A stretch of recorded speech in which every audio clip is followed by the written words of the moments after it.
అయితే మనం ఇందాక శ్రీకృష్ణ భగవానునికి బ్రాహ్మణులు అంటే ఎంత ఇష్టమో దాని విషయంలో చర్చిస్తున్నాం. అయితే మనం గత వారం చూసాము భగవానుడు నారాయణ చతుష్కుమారులకు ఒక విషయం అంటే ఎన్నో విషయాలు ఒక విషయం ఏంటంటే యజ్ఞంలో స్వహ నెయ్యి వస్తే నేను సంతోషపడతాను. ఎందుకంటే యజ్ఞగుండం అంటే ఏంటి? నన్ను యాగం చేస్తాం కదా, యాగం చేస్తే ఆ యజ్ఞగుండము నారాయణది నోరు. అందులో మనము నెయ్యి మొత్తము స్వహాన్ని ఆహుతులు అర్పిస్తామో అది ఎవరికి అంటుంది? ఇది నారాయణ వెళ్తుంది. మనము ఏ దేవత పేరున స్వహ చేసినా చివరికి నారాయణ నోటి నుండి అక్కడ తీరాలి. నారాయణ ఫస్ట్ గేటు, నారాయణ అందిన తర్వాతనే అక్కడ నుండి మిగతా దేవతలకు ఆహుతులు. కానీ ఇక్కడ స్వామి ఏమిస్తున్నాడు? యాగంలో యాగం చేసినప్పుడు స్వహ నెయ్యి పోస్తే సంతోషపడతారు. కానీ దానికంటే ఎక్కువ ఎట్లా సంతోషపడతారు? అదే నెయ్యితోని ఆ యజ్ఞకుండంలో పోసిన నెయ్యి బదులు అదే నెయ్యితోని నా భక్తుల కోసం ఆ బ్రాహ్మణుల కోసం మంచి మంచి మంచి నైవేద్యాలు వంటకాలు చేసి తినబెడితే నేను ఇంకా సంతోషపడాల్సింది.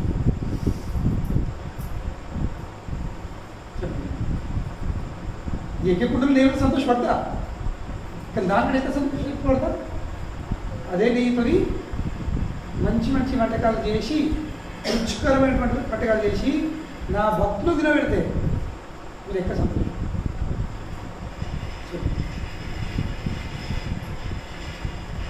కనుకనే భక్తులను పిలిపించి ఏం చేయాల్సింది? మంచి మంచి భోజనాలు చేసి తినబెట్టారు. ఎందుకంటే భగవద్గీతుడు నేను వాళ్ళ నోటి నుండి తింటే ఎక్కువ ఇష్టపడతాను. ఎందుకంటే నా భక్తులు అంటే ఎవరు? నా భక్తులు అంటే ఎప్పుడు నా ప్రసాదం తప్ప మిగతా వాళ్ళు తినరు. వాళ్ళు సంపూర్ణంగా అంకితం కాబట్టి వాళ్ళ నోటుండే నేను తింటా చెప్తాను. ఇది భగవాన్కి తన భక్తుల మీద ఉన్న ప్రేమ. మళ్ళీ ఏమని చెప్తుంది?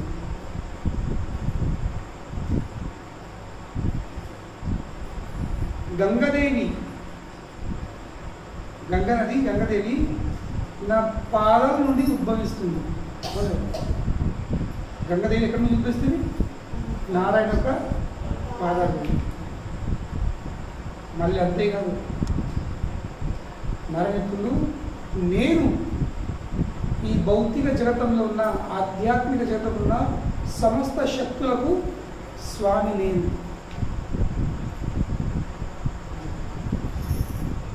ఎన్ని శక్తులు ఉన్నాయో అది స్వామి నేను చెప్తుంది.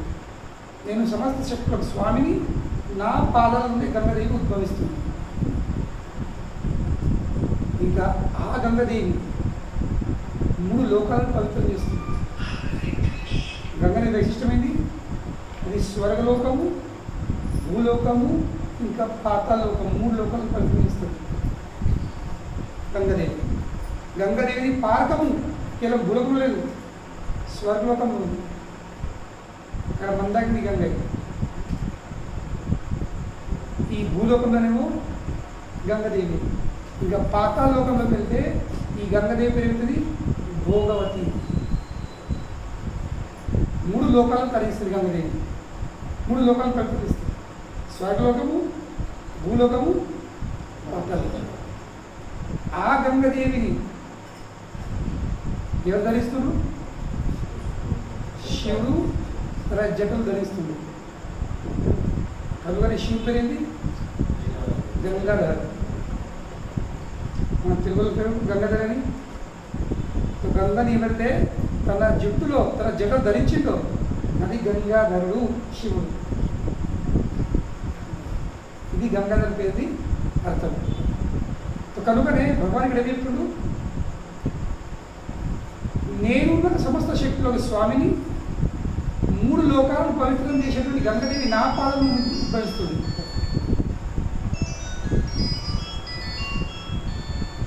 కానీ నేను ఇప్పుడేం చేస్తున్నా? ఇప్పుడేం ఇస్తున్నాను? నేను ఎప్పుడు నిరంతరము నా భక్తుల పాదల దులిని నా తల మీద పెట్టుకుంటున్నాను. ఇది భగవానుడు. ఎవరి పాదాల నుండి అయితే గంగాదేవి ఉద్భవిస్తుందో, 3 లోకాలు పవిత్రం చేస్తుందో, ఏ గంగాదేవిని అయితే శివుడు చెట్టు ధరించిందో ఆ భగవాన్ ఏమిస్తుండు? తన భక్తుల పాదాల దులిని తన తల మీద వేసుకుంటుంది.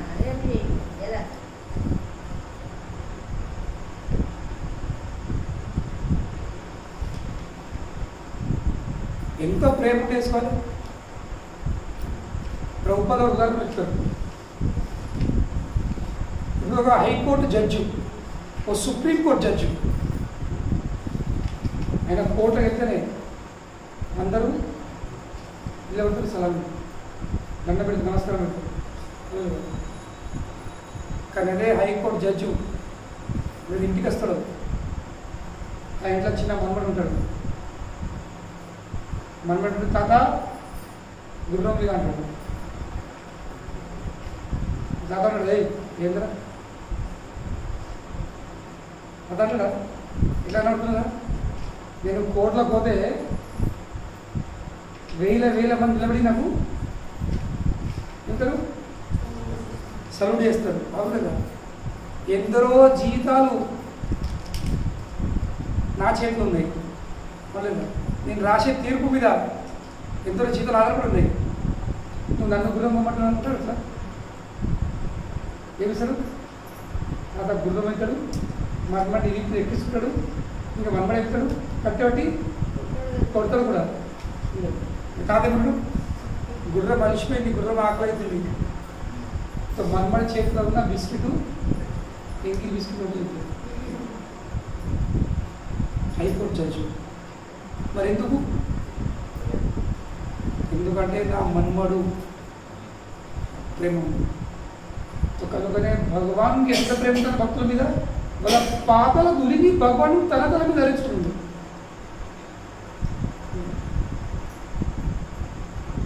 ఇంత ప్రేమ భక్తుల మీద. ఏమో చెప్తాడు, నేనే నా భక్తుల పాదాల దులిని నా తల మీద పెట్టుకుంటే ఇతరులు ఎట్లా నేను పెట్టుకుని అనగలుగుతారు, నన్ను నిరాకరించగలుగుతారు. అర్థమైంది? ఏ భక్తుల పాదాల దులిని భగవాన్ తల తలపెట్టుకుంటుందో మనం ఎక్కడ రాగలుగుతామా? మనం ఎక్కడ రాగలరు? కనుకనే భక్తులు మనకు అందుబాటులో వచ్చింది ఏం చేయాల్సింది? ఇలా పాదాల దులిని మన తల మీద పెట్టుకోవాల్సింది. ఇలా భగవాన్ పెట్టుకుంటుండు, మన లెక్క ఎంత మన సంగతి ఏంటి? ఎందుకు పెట్టుకోవాలి వాళ్ళ పాదాలు దులిని తన తల మీద? ఎందుకంటే వాళ్ళు భగవాన్ చాలా ఇష్టమై ఉన్నవాళ్ళు. ఇప్పుడు ఒక మంత్రి గారిని చదవాలంటే ఎవరిని పట్టాలి?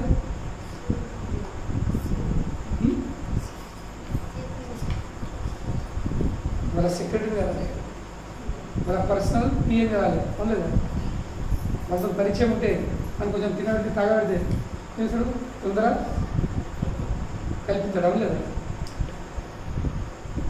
సో అలాగే భక్తులు ఎవరు? భగవాన్ సెక్రటరీ.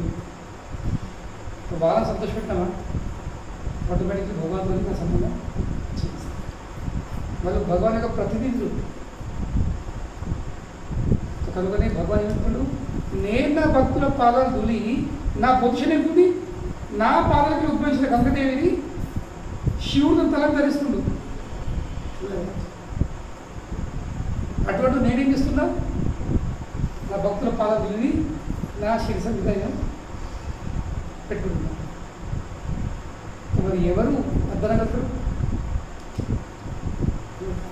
అద్దనవాడు ఎవరు? ముడుపుడే. భక్తిగా ముంగడికి వెళ్ళాలంటే 3 చాలా ముఖ్యమైన విషయాలు చెప్పుకునేవారు. ఏంటి? భక్తుల పాదాల దులి, భక్తుల పాదాలు అడిగిన నీళ్లు, ఇంకా భక్తులు తిన్న తర్వాత నీళ్ళ ఎంగిలి మనం తింటే ఏమంటాను? ఈ 3 పనులకి భక్తుల ముంగడి వెళ్తుంది.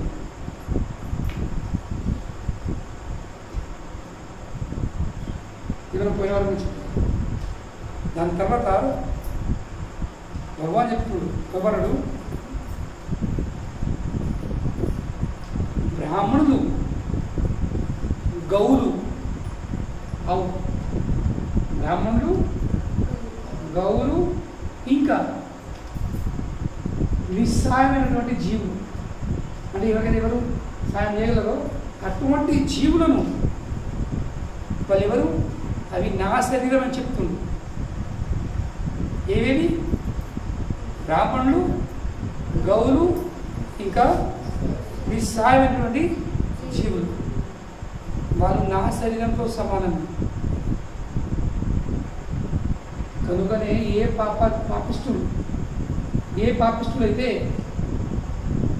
వీళ్ళందరినీ నాకంటే భిన్నంగా చూస్తారు భిన్నంగా చూసి వాళ్ళపై ఎలాంటి అపరాధాలు చేస్తే వాళ్ళ పట్ల వాళ్ళ పరిస్థితి వాళ్ళు పాము లాంటి వాళ్ళు సర్పములు ఎవరు బ్రాహ్మణులను గౌలను ఇంకా నిస్సారమైన జీవులను కష్టపెట్టి బాధ పెట్టి ఇబ్బంది కలిగించే వ్యక్తులు ఎవరు వాళ్ళు పాపిష్టులు అదనులు వాళ్ళు పాము లాంటి వ్యక్తులు ఇంకా వాళ్ళ గతి ఏంది పాముల గతి ఏంది అంటారు యమదూతాలు చెందుతారు వాళ్ళు గరుత్మంతులాగా వచ్చి ఒక పాము చూసి గర్భం తగ్గితే కదా గోర్లతో మొత్తం చీరి పారేస్తారు అందులో అంతే కదా గదులు పాము చూసినాయా గోర్ల బట్టి పట్టి ఎక్కపోయి గోర్లు ముక్కుతే మొత్తం ఏంటి చీరి పారేస్తాయి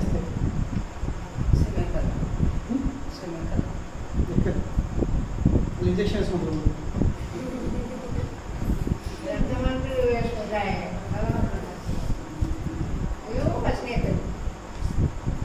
కనుకనే ఎవరైతే భక్తులను అవమానిస్తారో గౌలను అవమానిస్తారో చెప్పండి ప్రపంచంలో ఎన్ని వదశాలు ఉన్నాయి గౌ వదశాలు అవుతున్నాయి అలా గతేంది అమాయకులైన గౌలను నిస్సాయమైన జీవాలు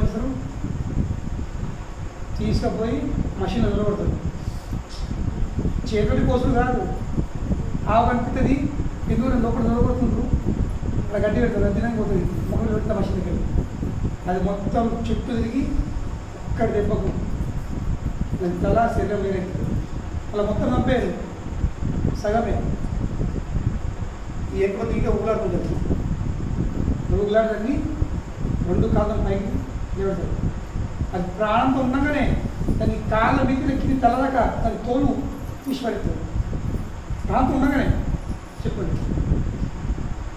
మనకు కొంచెం సుఖంగా మన అవస్థ ఉంటుంది ప్రాణంతో ఉండగానే దాన్ని మొత్తము తోలు తీసి పడుతుంది అప్పుడు అప్పుడు ప్రాణంతో ఉంటుంది మషిన్లతో పడి మొత్తం తోలును దాని మీద ఊలాడుతాయి చాలా పరిస్థితి అలా గతి ఈ అమృతాల వాళ్ళని కూడా వేస్తారు చీరి పారేస్తారు కనుకనే భగవద్భక్తులతో ఇంకా గౌరవ ఎక్కడ అవమానించింది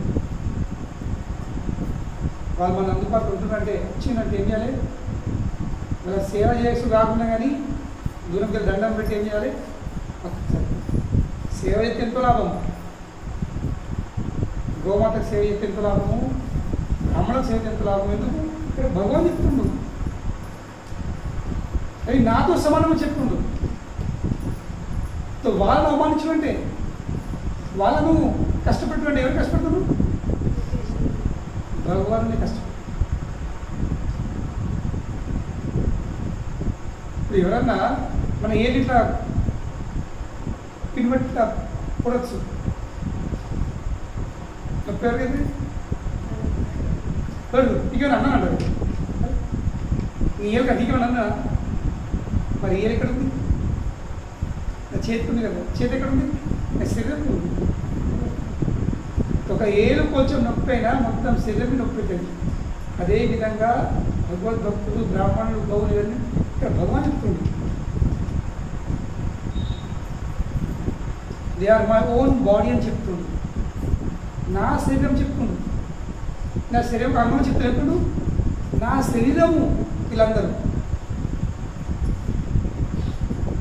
కనుకనే ఈ వీటిలో సేవ ఏమవుతుంది భగవాన్ సేవ చేసి ఎవరన్నా మన కాలు ఎట్లా అనిపిస్తుంది? బాగా అలుచుకుంటే మంచి కాలు వస్తుంది హాయి అనిపిస్తుంది. అదేవిధంగా మనం గోమాతల సేవ చేస్తే భగవద్భక్తుల సేవ చేస్తే భగవాన్ కూడా హాయి సంతోషపడేందుకు వాళ్ళు భగవాన్ యొక్క శరీరాన్ని దానికంటే భిన్నంగా చూడకూడదు. భిన్నంగా చూసేవాడికి అపరాధం చేస్తాం. భిన్నంగా చూసేవాడే అపరాధం చేస్తాం. కనుకనే గోమాత చూసినప్పుడు ఎట్లా చేయాలి? భగవంతు సేవ అని మనం చూసి ఏం చేయాలి?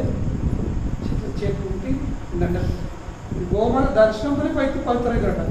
ఇంకా దాన్ని ముట్టి తలగడ కూడా ఏం చేసేది పవిత్ర అవుతుంది.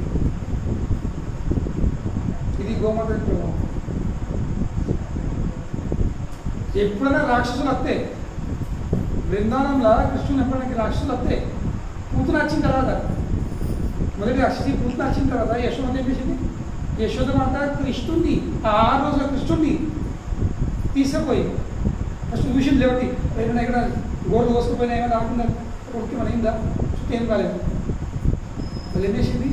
చక్కగా గోశాల తీసుకుపోయింది యశోద మాత కృష్ణుడు. గోశాల తీసుకెళ్ళి ఆ గౌల తోకతోని మొత్తం కృష్ణుడిని మిగతా కిందగా ప్రక్షాళన చేసింది. మళ్ళీ ఆ గోశాల ఉన్న ధులితోని మొత్తం కృష్ణుడి పేద అవుతుంది. అలా గోమూత్రంతోని కృష్ణుడికి స్నానం చేయించింది. 3 పనులు వేసింది యశోద మాట. ఏం వేసింది? తోకతోని పేద ఉడిచింది. మనకు తురుకలు వచ్చి అది పిచ్చినట్టు. కనుకనే గోశాలకు వెళ్తే గోశాల వెళ్ళకుండా ఆవు కనబడితే ఆవు మంచి ఉంటే మనకు పరిచయం నామం ఉంటే ప్రతిరోజు తోకపోయిన పేంట కొట్టుకుడే. ఎన్ని దోషాలు ఉన్నా ఎన్ని పాపాలు ఎవరు ఏమైనా మంత్రాలు తంత్రాలు ఏమున్నా దాంట్లో నివృత్తి ఇంత పవర్ ఎవరు తోకతోని పేంట కొట్టుకుడే. దాన్ని పాదాలు ధూళిలు గోవులు నడిచి భూమి మీద ఆ ధూళి తీసుకొని రుద్దుకుంటే అన్ని నివారణ అయిపోతుంది. ఇంకా గోమూత్రం స్నానం చేస్తే ఎన్ని ఉన్నా కానీ అది అంత పవర్ ఉంటుంది గోమూత్రం. అంటే భగవాన్ ప్రత్యేకించి తన శరీరంని గోమూత్రం స్నానం చేసుకుంటుంది. ఎవరైనా బాగా అనుమానం బాగా నన్ను ఎవరు మాత్రం విషయ తంత్రం విషయ ఈ ప్రాబ్లం మోసం ఏం చేయాలి? గోశాలకు ఉంది. ఇంకా నా ఉంటే ఆ మంత్రగాడు ఈ మంత్రగాడు బదులు గోశాలకు పోయి అవుతున్న చోటుకు పోయి అక్కడ ఉన్న మట్టిని పేద రుద్దుకొని పాడు రుద్దుకున్నట్టు అక్కడ గోమూత్రం దొరికితే ఇది స్నానం చేసి నీళ్ళలో కొంచెం గోమూత్రం పోసుకొని ఇప్పుడు గల తిరిగి పోసుకుంటుంది. అన్ని నివారణ అయిపోతుంది. అంత పవర్ ఉంది. ఎందుకు? ఇక్కడ సాక్షాత్ కృష్ణుడు శ్రీకృష్ణుడు నాతో సమానమైంది. నాతో సమానం. అందుకని వీళ్ళని అవమానిస్తే వీళ్ళని కష్టపెడితే భగవాన్ కష్టపెట్టినట్టు ఇంకా భగవాన్ కష్టపెట్టే వాళ్ళ పరిస్థితి ఏంది? నరకలోకం. ఎందుతో వచ్చి నరకం వేసి వెళ్ళి మొత్తం చీర పరిస్తారు. అంత ప్రేమ భగవాన్. నన్ను ఏమని నడుతుంది కానీ ఆ భక్తులు మాత్రమే ఎవరు అవగారు. అంత ప్రేమ భగవంతుని భక్తులు. కనుక అటువంటి భక్తులకు మనం ఎంతో మనకు అవకాశం ఉన్నప్పుడు ఏం చేయాలి? వాళ్ళ సేవ చేసుకోవాలి. సేవ చేసుడు రాకుండా కానీ కనీసము అవమానించకూడదు, వాళ్ళని కష్టపెట్టకూడదు. భగవానుడు క్షమిస్తుండొచ్చు. భగవానుడు తనను అవమానిస్తే క్షమిస్తాడు, కానీ తన భక్తులను అవమానిస్తే మాత్రం భగవానుడు ఒప్పుకోడు. ఇది భగవానుడి గుణం. ఆయన అవమానించు క్షమిస్తుండొచ్చు, కానీ తన భక్తులు మాత్రం అవమానిస్తే ఒప్పుకున్నాడు. కనుకనే మన మీద ఉంది. ఆ భక్తులు మన అందుబాటులో వస్తే వాళ్ళ సేవ చేసి మనం భగవంతుని కృప కృష్ణుని కృప పాత్రమైతామా లేదా వాళ్ళు అవమానించి యమలోకి వెళ్తాం? అది మనం భక్తుల సేవ చేసి భగవంతుని కృప పాత్రులై వైకుంఠం పోతామా, లేక వాళ్ళని అవమానించి యమదూతల కృపల పాత్రులై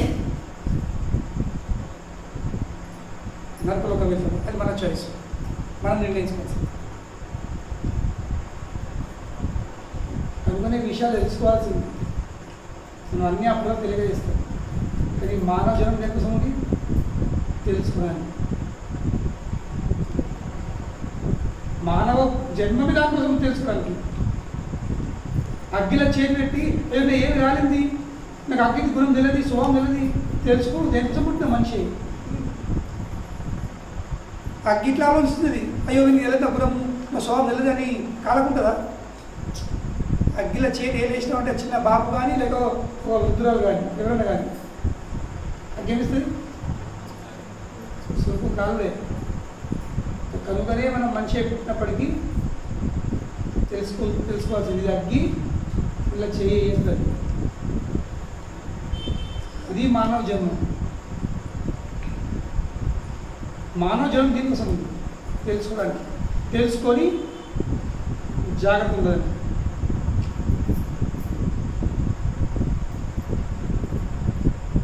కానీ మన సమస్య తెలుసుకునే టైం లేదు. మిగతా అన్ని విషయాలు తెలుసుకుంటుంది. డబ్బు ఎట్లా సంపాదించాలి, ఎట్లా సుఖం అనుభవించాలి, ఇది ఎట్లా మోసం పెట్టాలా, ఇలాంటి మనం ఎట్లా ఇవన్నీ తెలుసుకుంటాం. కానీ భగవంతుని కృప ఎట్లా పొందాలనో, ఈ మానవ జీవితం ఎట్లా దొరుకుకోవాలనో దాని విషయం జ్ఞానం లేదు. ఈ మానవ జన్మం ఎట్లా ఉద్ధరించుకోవాలనో దాని విషయం జ్ఞానం లేదు. కానీ జ్ఞానం ఉందా లేకున్నా గతి మారదు. కనుకనే మానవ జన్మముని జ్ఞానం కోసం తెలుసుకోవాలి. అన్ని విషయాలు తెలుసుకోవాల్సింది, లేకుంటే వదిలే ప్రకృతి నియమాలు వదిలేయాయి. భగవానుడు వదిలిపెట్టాడు. తెలుసు చేయకుండా ఎవరికన్నా తెలుసు. ఏమో చెప్తారు దేవుడు, నీకు బుద్ధి ఎందుకు ఇచ్చిన, నీకు మనిషి ఎందుకు పుట్టించింది, నేను నీకు మానవ దేహం దేనికోసం ఇచ్చిన? పశువులాగా తినడానికి పండడానికి సంతానోత్పత్తి కోసం నాకు ఇచ్చిందా? మానవ దేహం ఇచ్చిన నన్ను తెలుసుకోవడానికి, నా ప్రకృతి తెలుసుకోవడానికి. కానీ అది తెలుసుకోక మొత్తం జీవితం కేవలం ఆహార నిద్ర భయం మైత్రులానే గడిపినావు. నువ్వు తినడు పండుగ సంతానోత్పత్తి చేసుకు సంరక్షణ కోసం ఏర్పాటు చేసుకు ఇళ్ళనే జీవితం గడిపిన దానే జీవితం అనుకున్నావు. అందరికీ అనిపిస్తుంది బస్ ఇల్లుని కావాలా, ఒక పిల్లోని కావాలా, ఒక పెళ్ళిలోని కావాలా, అప్పుడు జీవితం విజయవంతమైంది. వాళ్ళ కొడుకుల పిల్లలకు పెళ్లి చేయాలా, వాళ్ళకి మనమలు ఉండాలా, ఆ మనమల పెళ్లి చేయాలా, మాతో తల్లి వాళ్ళు ఇంకా ఇదే జీవితం అనుకుంటుంది.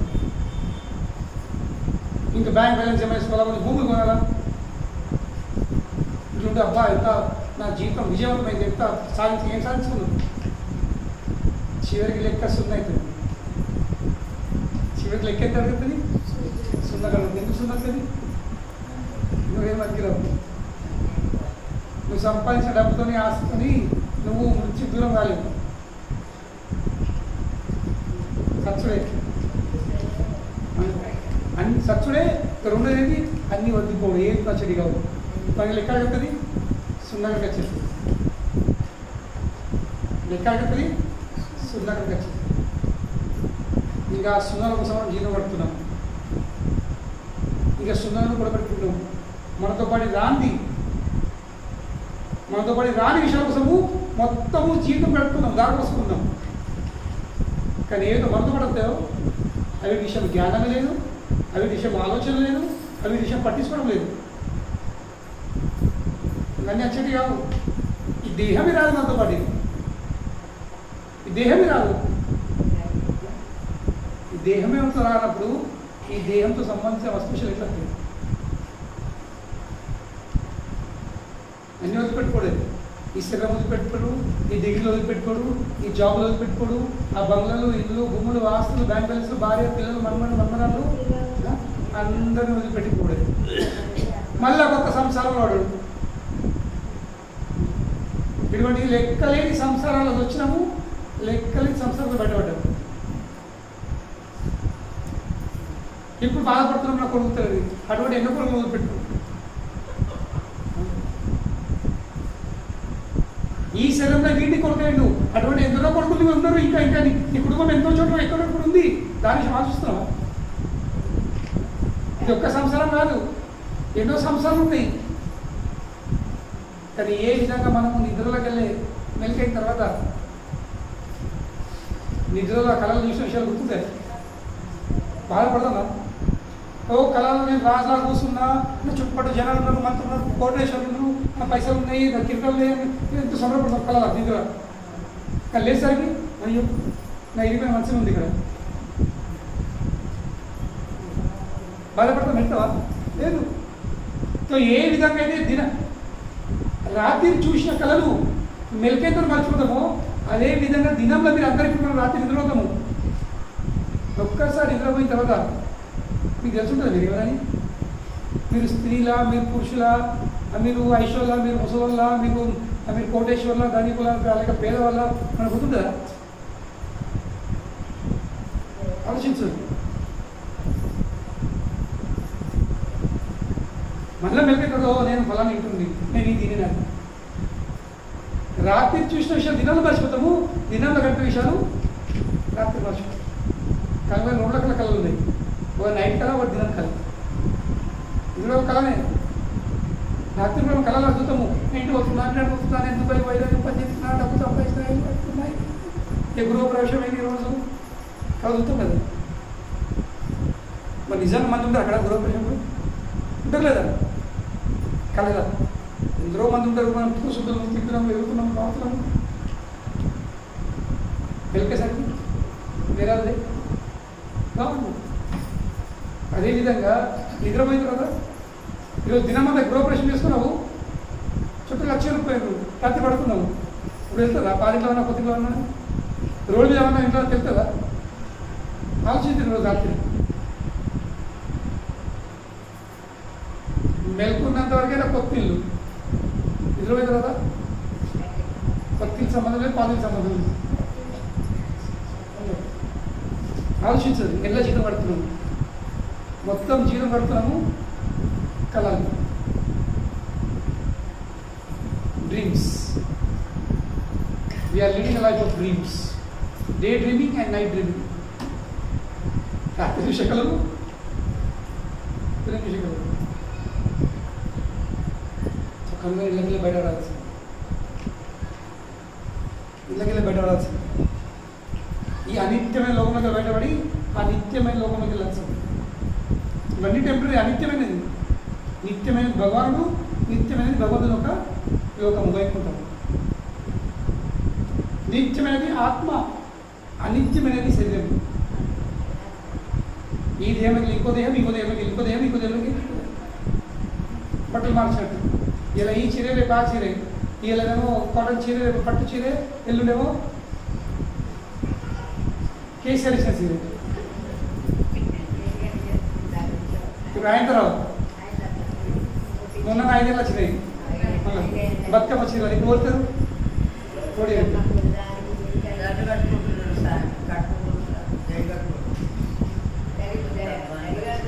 అంతే. ఏదున్నా చెప్పే విషయం ఏంటి? అన్ని టెంపరీ. కట్టుకున్న టెంపరీ, ఆ దరి కట్టుకున్నా కానీ చిరిగిపోయిన దాంట్లో వారసుడే. అవును, పెయింట్ వేసుకున్నా వారసుడే, దరి కట్టుకున్నా.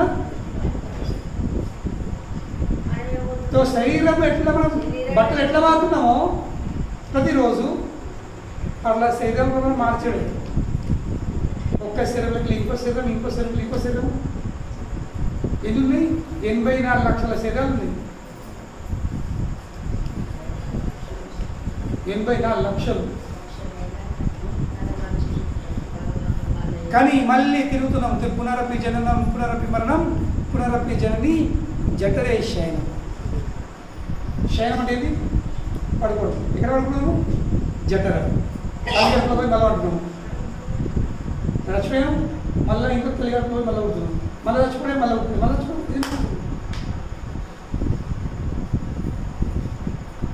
ఇదంతా ఆపేయాల్సింది. ఏదంతా? పుట్టుడు చచ్చు ఇదంతా మానేయాల్సింది. మానేసుకొని ఏం చేయాల్సింది? నిజమైన లోకంకి వెళ్ళాల్సింది.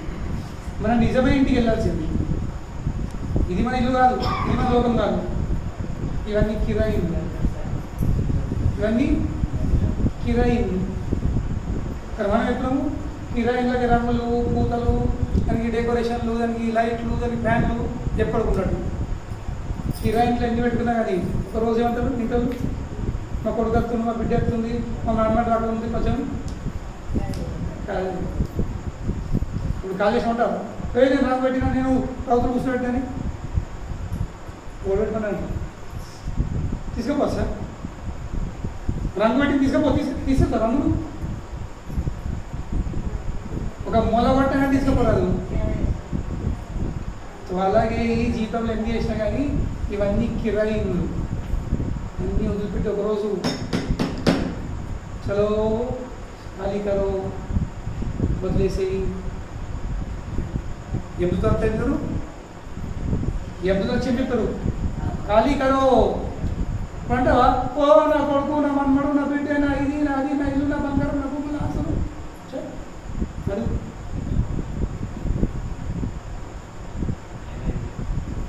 అయిపోయింది. నీ కోట అయిపోయింది, సంచులు అయిపోయింది. ఒక ఇత్తుకోలేదు ఇక. నీ ఎంత ఇత్తులు ఇచ్చినానో తిన్నావు, అయిపోయింది. ఎప్పటి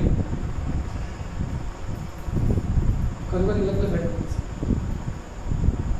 ఇళ్ళలో బయటపడి ఆ భగవద్భక్తుల సేవ చేసి, ఆ కృష్ణుడికి ప్రియమైనటువంటి భక్తుల సేవ చేసి మనము ఆ భగవాన్ కృపకు పాత్రలు కావాల్సింది. ఇంకేమో చెప్తుంది, నా భక్తులు నా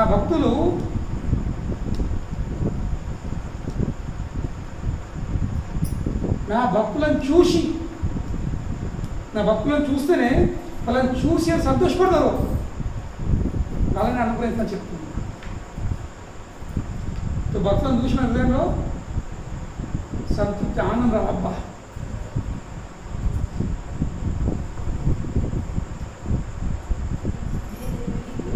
కనుకని అటువంటి భక్తులను చూసి ఎవరు ఆనందపడతారో వాళ్ళని చూసి భగవానుడు ఆనందపడతాడు. ఇప్పుడు మీరు కదా మీ చిన్న చిన్న పిల్లలకు మీకు ఎవరే బియ్యకపోవచ్చు, కానీ మీ చిల్లర మీ ప్రేమ చూసినట్లా మీ మన్మరాలు చూడండి, ప్రేమ కొద్ది దగ్గర తీసుకొని అలా చేతిలో ప్రసాదం అని మీరు సంతోషపడతారు కదా. అబ్బా మా బిడ్డను, మా మన్మరాల్ని, మా పాప దగ్గర తీసుకున్నాడు, సంతోషపడతారు కదా. మరి మీకు ఇచ్చినానా? మిమ్మల్ని దగ్గర తీసుకోలేను, కానీ మన్మడి మన్మరాలు దగ్గర తీసుకున్నప్పటికీ మీరు సంతోషపడతారు. అదేవిధంగా భగవానుడు ఏమి సంతోషపడతాడు? అబ్బా నా భక్తుల్ని దగ్గర తీసుకున్నాడు, నా భక్తులను చూసి ఆనందపడుతున్నారు, నా భక్తులను చూసి సంతోషపడుతున్నారు. ఆ దృశ్యం చూసరికి భగవానుడు ఏమి చేస్తారు? నా భక్తుల సేవ చేసే వాళ్ళని చూసి భగవానుడు ఆనందపడతాడు. కనుకనే భగవాను కృపకు కృష్ణుడి పాత్ర వాళ్ళని ఏం చేస్తుంది? అతని భక్తులను చూసి మనం సేవ చేసి కాకుండా కనీసం చూసన్నా సంతోషపడతాం. ఇక చూసి కానీ గౌరవించాల్సి. ఇట్లా కనీసము 2 చేతుల నుంచి హరే కృష్ణ, కనీసం ఏం కాకుండా దేవుడు మనకిస్తే సరే మా ఇంటికి రండి, కూర్చుండ్రి, భోజనం చేయండి, నీళ్ళు తాగురు, పనులు కాదు తిండ్రి అనొచ్చు. కానీ ఏం కాకుండా కనీసము దీని పెసలు కట్టే 2 చేతుల నుంచి ఒక నవ్వుకు పైసలు వస్తాయి, చేతులకు పైసలు వస్తాయి, హరే కృష్ణ పైసలు వస్తాయి. ఇలా ఇంత చేస్తేనే భగవంతుడు సంతోషం. అంతేకాదు, ఒకవేళ నా భక్తులు ఎవరినన్నా గట్టిగా మందలించినా, కోప్పడినా, అయ్యో నాకు మీద కోప్పడ్డాడు, నన్ను ఎవరైనా తిట్టే అనే భావన కాకుండా తిరిగి వాళ్ళ సేవ చేసి వాళ్ళని శాంతపరిచినట్లయితే నేను ఇంకా సంతోషపడుతున్నాను. ఇది భగవద్ భావం. నువ్వు చెప్పుడు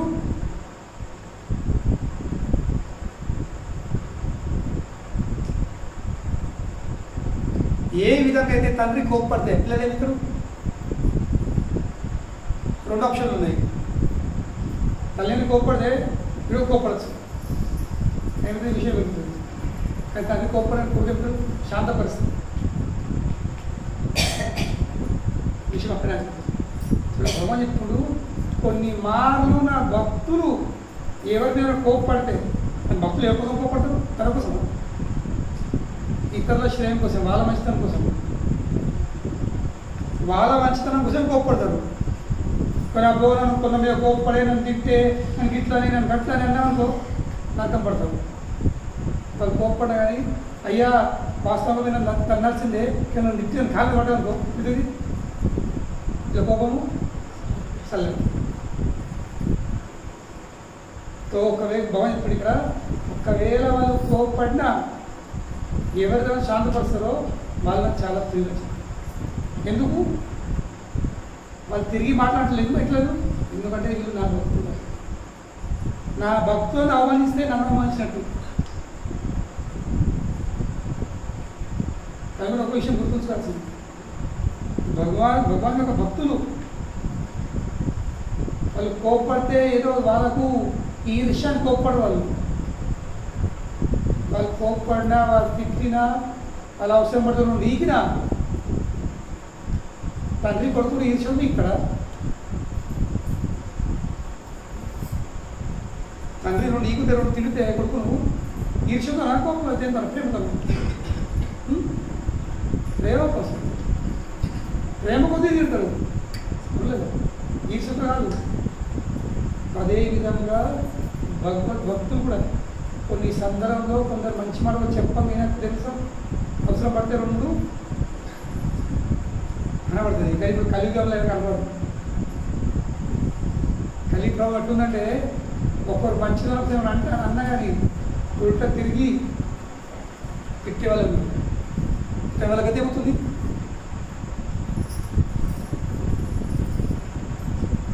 ఈయన కృపకు పాత్రలు కాదు. ఏం లాభం? ఏం లాభం? మన అహంకారంతో మనం ఇతరులను తిట్టచ్చు, వరచ్చు, కానీ భగవద్దు కృపకు పాత్ర అర్థం ఏం లాభం చెప్పండి. మన అహంకారం ఎప్పుడు ఒక మాట మనం అడిగింది ఇప్పటికి కదా, నేను ఎందుకనే, నేను ఎందుకు తిట్టే, నేను కూడా చూసినాను, అహంకారం ఒప్పుకోదు ఇప్పుడు ఇక్కడ బయట. కానీ భగవద్భక్తులు, భగవంతుడికి ప్రియమైన భక్తులు మనం ఏమన్నా కానీ అది వాళ్ళ అహంకారం పంటలేదు, ప్రేమ. మన మంచితనం కోసం వెళ్తున్నాం, మన ఆధ్యాత్మిక అభివృద్ధి కోసం, మన శ్రేయం కోసం వాళ్ళు అంటుంది అనే భావం ఉందనుకోండి. నా మంచితనం కోసం అంటూ చెప్తుండు, కోప్పడడు అనే భావం తెలుసు. అయ్యా ధన్యవాదాలు చెప్తా కాలం మనం బాగా కృతజ్ఞతలు అవుతాం, భగవంతుని కృతజ్ఞతలు లేవన్నా. ఎందుకనే నేను రాను, నేను పోను, నా ఇంట్లో రా, నేను సేవ చేయలేదా, నేను అంతా చేయలేదా, కంపెనీ కథలు చెప్తుంది. నువ్వు భక్తుని కృపపాత్రులు కావు, భగవంతుని కృపపాత్రులు. అన్నిటికీ దూరం అయిపోతావు, భక్తులకు దూరం అయిపోతావు, భక్తులు అయిపోతావు. భగవాను నిన్ను భక్తులకు దూరం చేయ ఎందుకు? భక్తుల సాంగత్యంలోకి వెళ్ళి భగవాన్ దూరం చేస్తాడు ఎందుకు? ఇంకా నుండి అంటే ఇంకేం చేస్తావు? ఇంకా అపరాధాలు చేస్తావు, ఇంకా అపరాధాలు చేసి ఇంకా నరకం పడతావు. దుఃఖం దేవుడు ఏమి చేస్తాడు? తీసి పెట్టబడతాడు. Will not allow you to be the association of peoples. ఇంకొకసారి భక్తుల సాంగత్యంలో పడ్డ అయిపోయినావా లేదా? అక్కడ ఇంకేం ఇంకా నరకం పడ్డాడు. దుఃఖం ఎంత జాగ్రత్తగా ఉండాలి.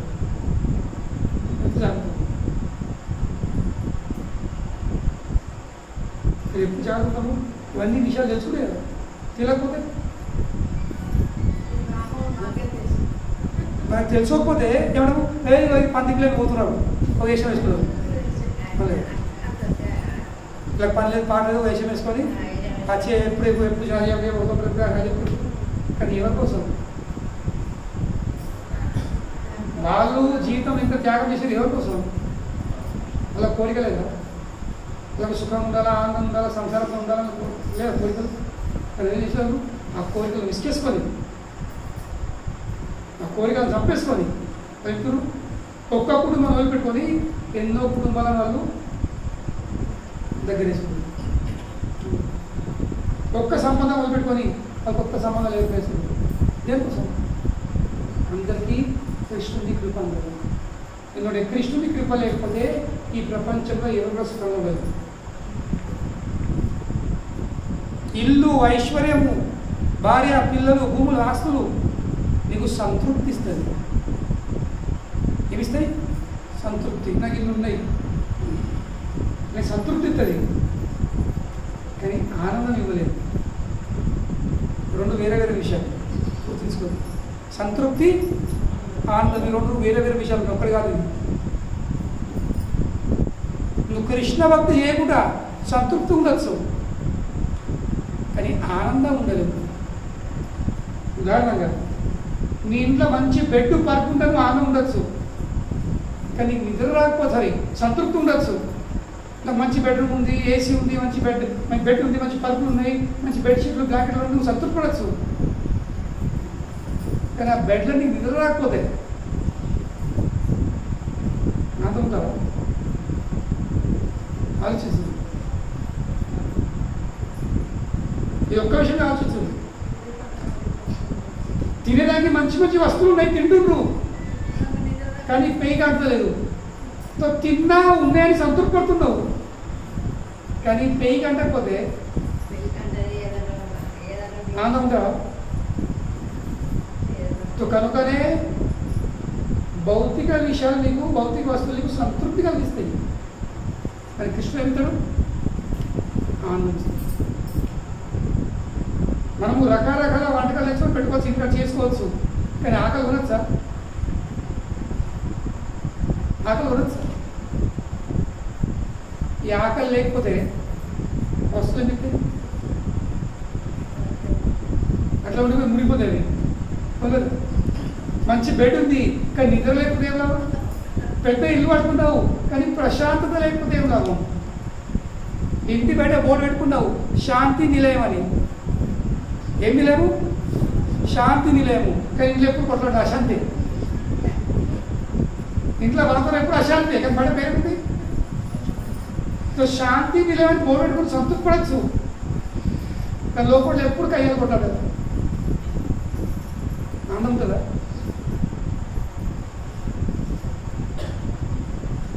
కోట్ల కోట్ల బ్యాంక్ ఉండొచ్చు, సంతృప్తి అనేది నాకు కోటి రూపాయలు ఉన్నాయి, కానీ ఆ కోటి రూపాయలు నిలబోతున్నారు రోగాలు చేయబట్టి. ఆనందం కదా?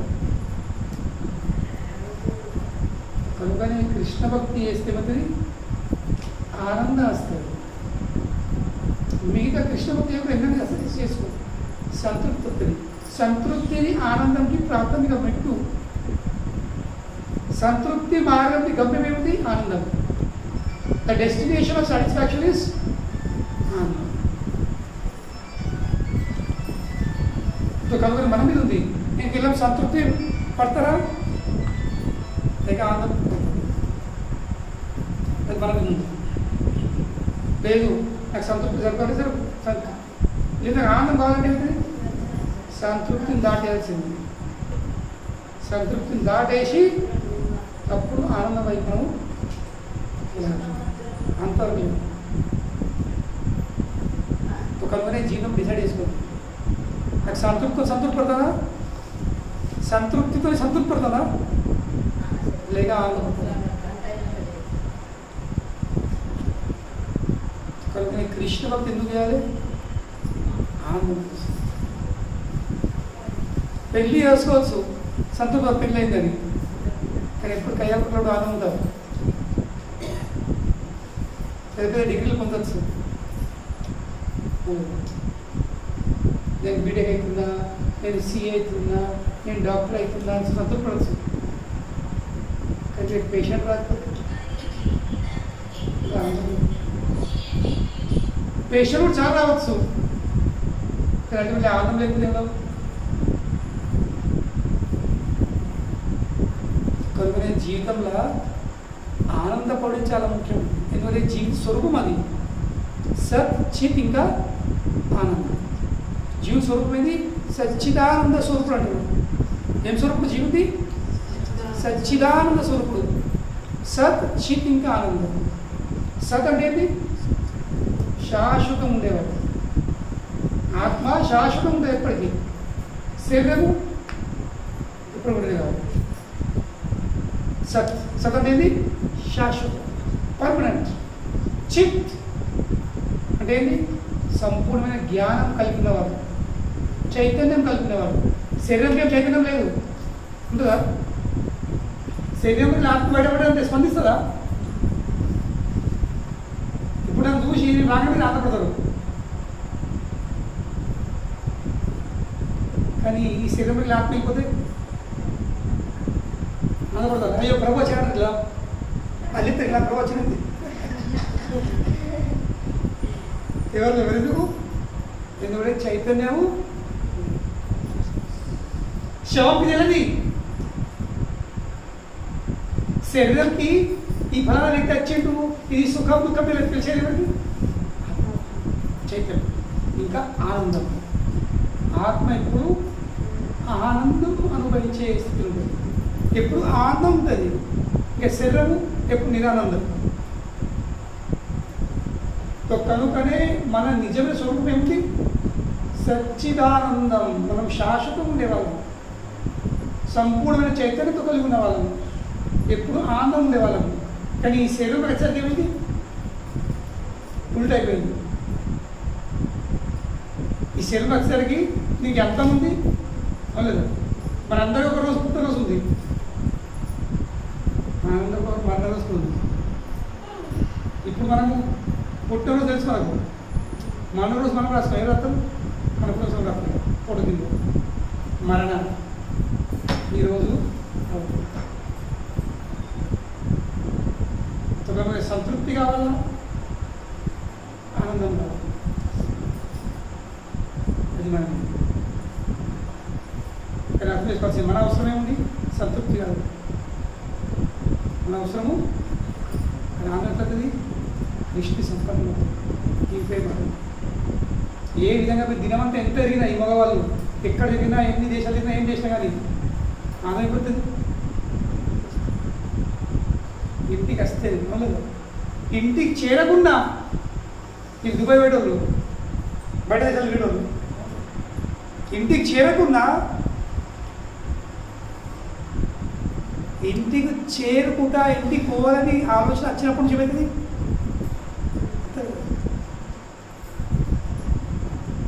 ఇంటికి పోవాలి అనే ఆలోచన వస్తే ఆనందం అవుతుంది. టికెట్ కొనుక్కుంటే ఇంకా ఆనందం అవుతుంది. ఫ్లైట్ ఎక్కితే ఇంకా ఆనందం అవుతుంది. దిగుతే ఇంకా ఆనందము. హైదరాబాద్కి వెళ్ళే బస్సులో కారు మాట్లాడితే ఇంకా ఆనందము. నిజామాబాద్, ఆర్మూరు, మెట్పల్లి, కోరుట్ల దాటసరికి ఇంకా ఊర్లో వచ్చేసరికి ఇంకా కడపలు అడగట్టేసరికి ఇంకా ఆనందం. కుటుంబ సభ్యులు అనిపించేసరికి ఇంకా ఇంకా ఆనందం. ఇంకా కుటుంబ సభ్యులను కలుపుకునేసరికి పరమానందం. ఎక్స్పీరియన్స్ ఉందో మీకు. అదేవిధంగా కేవలం నేను వైకుంఠం పోవాలి అనే ఆలోచనతోనే జీవి ఆత్మ వచ్చేది. ఇంకా వైకుంఠం పోవాలని కోరికతో మనం జపం చేస్తే, భక్తుల స్వాగతం చేస్తే, సేవ చేస్తుంది, ఇంకా ఆత్మ పెరుగుతూ అవుతుంది. ఎందుకంటే అదే మన స్వరూపం.